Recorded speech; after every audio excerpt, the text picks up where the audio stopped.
न सिर्फ मुंबई जिले में हुआ है, बल्कि बहुजन समाज पार्टी की राष्ट्रीय अध्यक्ष और इस देश के सबसे बड़े सूबे उत्तर प्रदेश की 4 बार लोकप्रिय, जनप्रिय, न्यायप्रिय मुख्यमंत्री रहीं, संसद की शेरनी आयरन लेडी परम आदरणीय बहन जी के दिशा निर्देश पर आज पूरे देश में अमित शाह जी द्वारा जो अभद्र अशोभनीय शब्द बाबा साहब के लिए बोलने का काम संसद में किया गया है, उनके इस विरोध में, उनको माफ़ी मांगने के विरोध में पूरे देश में आंदोलन किया जा रहा है और बड़े पैमाने पर लोग सड़कों पर उतरे हैं।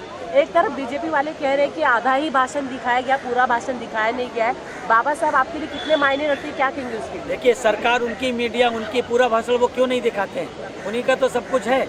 और जहाँ तक रही बात है माने, हमारे लिए बाबा साहब हमारे लिए भगवान से भी बढ़ कर के, क्योंकि जानवरों से बदतर जीवन जीने वाले इंसानों को उन्होंने इंसान बनाने का काम किया। जिनके कमर में झाड़ू थी, गले में हंडी थी, जिनको मंदिर मस्जिद कहीं भी प्रवेश करने का अधिकार नहीं था, उनको बाबा साहब ने सम्मान दिलाने का काम किया। बराबर के वोट का अधिकार दिया, स्त्री पुरुष को बराबर का अधिकार दिया। यहाँ तक कि उन्होंने गरीब के बेटे को, मजदूर के बेटे को, एक जूते सिलने वाले के बेटे को संसद में बैठने का अधिकार दिया। आज 131 मेंबर ऑफ पार्लियामेंट लोकसभा में चुन करके जाते हैं। काहे से चुन के जाते हैं? बाबा साहब के वोट की ताकत की बदौलत है, बाबा साहब के आरक्षण की बदौलत है, बाबा साहब के संविधान की बदौलत। इसलिए बाबा साहब हमारे लिए भगवान कौन होता है? भगवान वो होता है जो हमारा भला करे, और हमारा भला तो किसी भगवान ने नहीं किया। अगर इस देश में भगवान होता, देखिए, इस देश भारत एकमात्र ऐसा देश है जहाँ पर जातियाँ हैं, जहाँ पे जाति वर्ग है, लेकिन पूरी दुनिया में वर्ग पाए जाते हैं, भारत में जाति और वर्ण पाए जाते हैं। इसलिए उस वर्ण व्यवस्था से निजात दिलाने का काम हमारे भगवान बाबा साहब डॉक्टर भीमराव अम्बेडकर ने किया। हमको बराबर का सम्मान दिया, हमारे बराबर का अधिकार दिया, इसलिए हमारे लिए भगवान से भी बड़े भगवान हैं।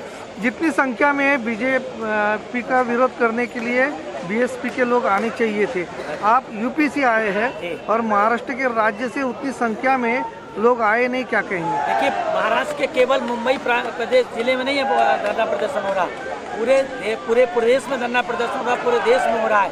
मुंबई के लोग कुछ आ रहे हैं, धीरे धीरे लेट आ रहे हैं, क्योंकि लोगों को लग रहा था 2 बजे से 5 बजे तक चलेगा धरना प्रदर्शन, इसलिए वो लोग आने वाले हैं। और लोगों में जैसा जोश दिखाई दे रहा है, उससे निश्चित ही शाम तक ऐसा धरना प्रदर्शन चलेगा जिससे इन लोगों के कान खड़े हो जाएंगे। Thank you sir. मराठीत कोण बोल?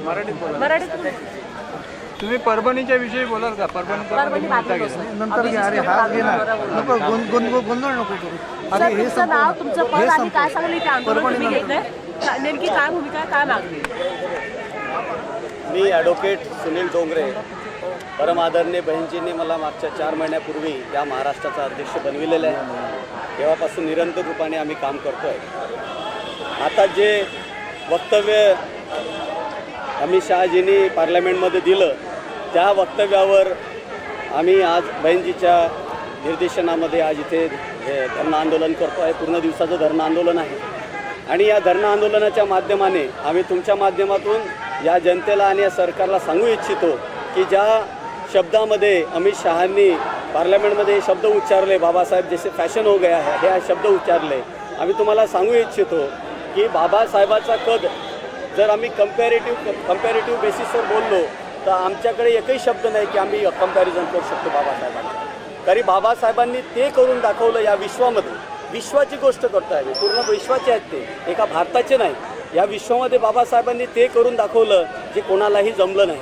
कारण बऱ्याच देशामध्ये, विश्वातल्या बऱ्याच देशामध्ये वर्णभेद होता, पण इथे जातीभेद होता. इथे माणसाला माणूस म्हणून जगण्याचाच अधिकार नाही होता. इथे ह्या जनावरांना सुद्धा अधिकार होता, पण इथे माणसाला पाणी पिण्याचा अधिकार नव्हता.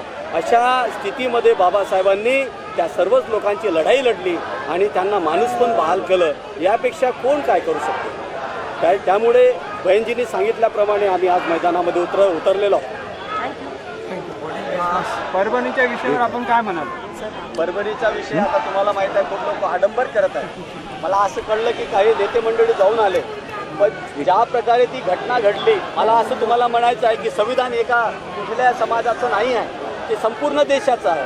तर ज्या दिवशी संविधानावर तिथे फार मोठा हल्ला झाला, संविधानाची प्रतिकृती तोडण्यात आली, त्या दिवशी मला असं वाटतं की या देशातला संपूर्ण जो समाज आहे तो कुठल्याही जाती धर्माचा असो ना, त्यांनी रस्त्यावर उतरायला पाहिजे होतं. पण ही फार मोठी शोकांतिका आहे की फक्त बहुजन समाजातला बुद्धिस्ट वर्ग त्या दिवशी हा रस्त्यावर उतरला.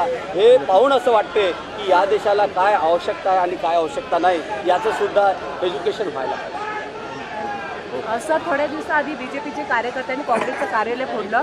बीजेपीचे लोक म्हणतात की आम्ही आंबेडकरांसाठी स्मारक बांधले, काँग्रेसने काहीच नाही केले. कसं बघता याकडे, काय सांगतात? हे बघा, बीजेपीच्या लोकांनी काँग्रेसचं जे ऑफिस सोडलं आणि ते बोलतात की आम्ही बाबासाहेबांचं स्मारक बनवलं.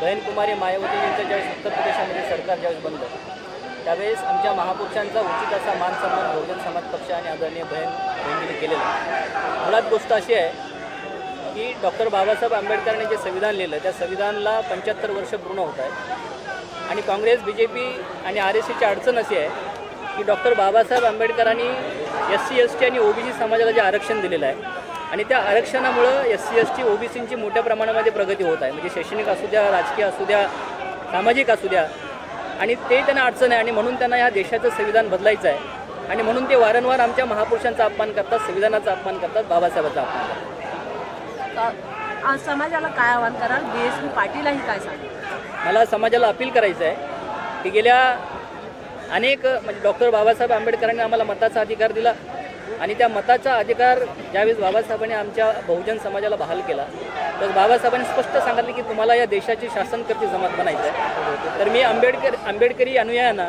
महाराष्ट्रातल्या आंबेडकरी अनुयायांना, बाबासाहेबांना मानणाऱ्या अनुयायांना मी या तुमच्या चॅनलच्या माध्यमातून सांगू इच्छितो की BJP, काँग्रेस हे सगळे जातीवादी पक्ष आहेत.